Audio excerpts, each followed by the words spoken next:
What goes on, guys? We're back here again with yet another review, and today we're going to be taking a look at the brand new Netflix The Witcher Kikimora. Kikimora, I think that's what it's called.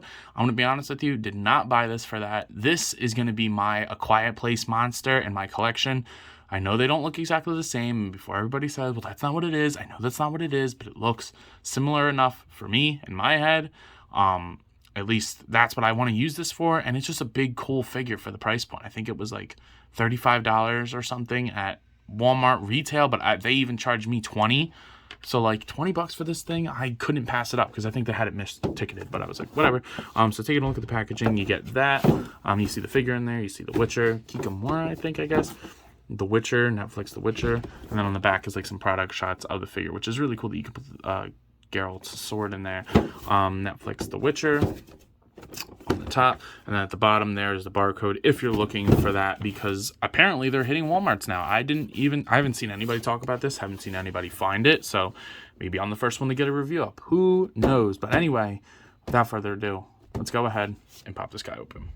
So getting this thing out of the package, I'm going to get three things out of the way. One, I am not familiar with the property, so again, this is kind of a thing for me. I buy things that I just think are cool or want to use in a different way. So if you're coming here for a rundown of The Witcher, I've never played the game, and me and my girlfriend tried to watch the show, and we just didn't enjoy it. I know I want to give it another shot, but I just didn't enjoy it. So I don't know anything about the game. Two, I don't remember what this thing is called. I already threw the box away about half an hour ago, and I already forgot what it's called, so I'm just calling it this thing, the creature, this, that, or the other, whatever. And three, it's freaking amazing. There's one thing that throws me off, but I don't think it has to do with the McFarlane toys. I just think it's a design of the figure itself. But yeah, this thing is pretty fucking awesome, and I'm very happy that I picked it up, despite the fact of not really knowing anything about it, because it does remind me of the Quiet Place monster, and I might go ahead and try to give it like a different head sculpt, like either 3D printed one, like I said, or maybe try to sculpt it myself, so I'm not sure. But without further ado, I think it's time we hop right into this. So I'm taking a look at the head sculpt here. It looks awesome. I mean, he looks like a big monster. I mean, it's just a monster, you know? And if I was to put some clay over the eyes and then repaint it, you know, it could look like the Quiet Place monster. So I like that a lot. And now this is the part that throws me off, is the body, because his head, you would think it would go this way, because this is like the sternum, the rib cage, pelvis, and all that, but then it's like flipped, so it's just kind of throwing me off, because even if you like flip it upside down, which this guy's really hard to move around, like the inside of the body looks like a back, like this is like the back of the pelvis, and then this is like the spinal cord, I guess, but I don't really know how that works. So if you can explain that to me, please do. Very interested to know why it's like everything is backwards on him. But the paint and the texture is amazing on this guy. All the arms are a unique sculpt. I like all the detail in there. You can't see the pins, but it's not that big a deal for me on this kind of a figure. You get the ratchets in there, the claws and toes are painted very nice, all of them. Mattel, take notes for your Jurassic figures. And then, you know, the other arm looks great. The body itself, for what it is, looks awesome. I mean, like I said, the sculpt looks really good on the rib cage and all that. Like there's some meat and like dried up. He looks like he's burnt. I don't really know what anything. Again, can somebody give me a little summary in the comments here? That would be very appreciated. I would like to know more about this guy. But all the legs look really, really cool. And then you get like the two back legs that actually look like legs, kind of. So they're really long, and you know, you get the toesies. So that, I think it looks awesome. You get like his butt, I guess. I don't really know what you would want to call that. And then, you know, obviously they're kind of all over the place, and you can kind of do whatever you want with them. I only have one real gripe with the articulation, which we'll get to in a second. It's not a big one. It's just something that I think needs mentioning. But overall, the paint, texture, and sculpt of this guy looks really, really nice. And I think for what it's supposed to be, based off of the very little I know about this, it is very well done. But I think it's time we take a look at the articulation. Actually, real quick, he does have an interchangeable head in the form of this bloody head. Now, it's not only just a bloody head. That actually has a cool feature, which I've never really seen before. But looking at it, you get a wide open mouth, whereas this one was just kind of open. There's blood on the top, which looks really nice. I'm sure we're going to get like a full bloody version of this figure. I mean, there's no way that they could just do the sculpt and not reuse it at least twice. We'll probably get like a paint variant of it, like a, you know, black and white, like, what do they call it? Like a platinum version bullshit. And then I'm sure we'll get like a full bloody version, which I know I don't want it, but I think it would be cool. I only need one of these. And then, but the cool thing about it is, and I haven't tried it with this one yet because my Geralt is not here. You can shove, all right, so this one doesn't fit, but you can shove a sword through its head. So let me see if I can find a sword that fits. So here he is with the sword through his head. You can see it at the top and then through the bottom there. This is like Leo's like Power Ranger sword. It's just the only one that I could find that like fits through it. Geralt's sword should go straight through it. It is a little tight in there, and I hurt my shoulder the other day, so I got to be careful pulling it out. But like, here's another sword that could work too. Like, it goes straight through the head, which is super, super cool. Would like more violent stuff like this. I know it's like probably not the best thing to say. YouTube, don't like take that the wrong way, but it's pretty cool to see like McFarlane not be scared to do some crazy stuff with their accessories. So I think it's time we go over the articulation because there is a lot to cover here. Okay, so starting at the head, you're on a double ball peg, so it'll go side to side, up and down, rotate all around, rock all in circles. So beautiful head articulation. Now, the first, I don't know what they're called, legs or arms or whatever. The first set of arms can hinge up and down. And then these ones have a bicep swivel, or swivel, I guess, at the top. You get double jointed elbows or knees, whatever you want to call it. They go all the way in. And then you get another hinge here that does rotate. And then you get here the foot that goes up and down.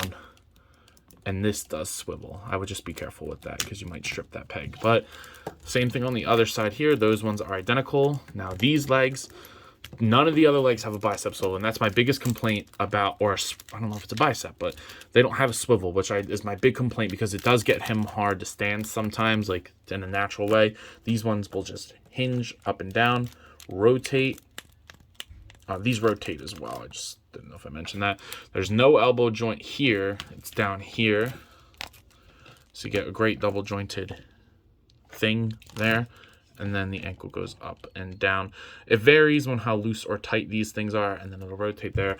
Now the third set in, just rotation at the top, hinge in and out. This one hinges as well.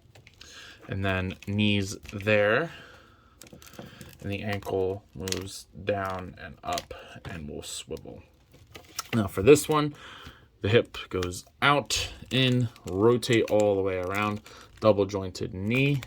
And then the ankle goes down, up, and pivot. So, like I said, these definitely need a swivel because you can only really get them to sit at one angle that kind of looks natural, I guess. I don't know. It's not terribly difficult, and honestly, with what we were given, it's pretty good. I just wish that it was done a little bit better because I think it could have been done a little bit better. But, you know, that could just be me. But yeah, no, so it's still great, and it's got a lot of articulation. I mean, how many points is that? 1, 2, 3, 4, 5, 6, 7, 8, 9, 10, 11, 12, 13, 14, 15, 16, 17, 18, 19, 20. So what's that? 19 times 2. It's pretty decent. What's that? 32? 19 times 2. Am I stupid? I just took a math final. 28. I think that's 28, right? 28. If I'm wrong, you can call me stupid, but that's pretty decent. Or 38. I think it's 38, right? Final answer, 38. It's 38. Yeah, 38. Bing, bing, bing. Got it right. Did I? I don't even know. But 38 points is not bad. So I think that's pretty good for a decent. I don't think it needs torso or anything like that, so I'm not upset that that is not there. Like I said, I just think a swivel. Oops, my whole thing's blown. I just think a swivel on each of, like, up here, like the front legs, would have been really, really nice to have on there. I don't know why this keeps falling, but yeah. So I'm going to try to show the scale of this as best as I can. Here he is next to the McFarlane Toys DC Multiverse Batman. Don't mind the white around him. I just put some Sculpty in there that I didn't paint yet because he had like a big gap there. And then here is Zombie Cap. So this thing is huge. Like, this is a very big figure. Like, I can get Zombie Cap like inside his like tentacles like that. I mean, you can even get Batman in there too. So that is really, really cool. Like one of the arms is like 2 zombie caps. And it could probably be extended a little bit more, or crouched a little bit more. This is really dependent on how you pose it. But bottom line, this is a very large figure, especially for the price point. So I gotta say, this thing is pretty freaking awesome. I mean, not something that I initially thought of getting, but then I saw it and I thought it was the Quiet Place monster at first. I was like, whoa, no way they made this. How did I miss this? And then I was like, oh, The Witcher. And then I was like, let's see how much it is. It rung up as 20. I guess it rung up as a regular McFarlane Toys thing. And I'm not saying that that's going to be for everybody because I haven't heard anybody else saying it. I think I just got lucky. So I don't know. But anyway, even for the price point of 40, which I think is what this actually retails for, I'm going to go ahead and give this solid 8 out of 10. It should definitely just the biggest thing is put the swivels on all the legs. That really bugs me because it really limits what you can do with him, honestly, which is kind of surprising to say, but it really does limit what you can do. But other than that, the paint, the sculpt, and you get an accessory, a cool accessory at that, putting the sword through the head. So, yeah, I think it's a very, very solid figure. But with that being said, I believe that's all I got for today. So if you have not already, please do yourself the favor and me and like, comment, subscribe to the channel. Also, please be sure to follow me on Instagram and TikTok. I post a lot on those things. Guys, get those followers on Instagram up, please. Really would appreciate that. TikTok's been doing fairly decent, but Instagram, I've seen a barely influx on anything. I would really like to get to 1,000 followers on TikTok, that or on Instagram, 5K on TikTok, and 1,000 on YouTube. That is the goal right there. But with that being said, I believe that's all I got for today. Excuse me. As always, I leave you guys with the question: you coppin'? Let me know. See you guys in the next one. Peace.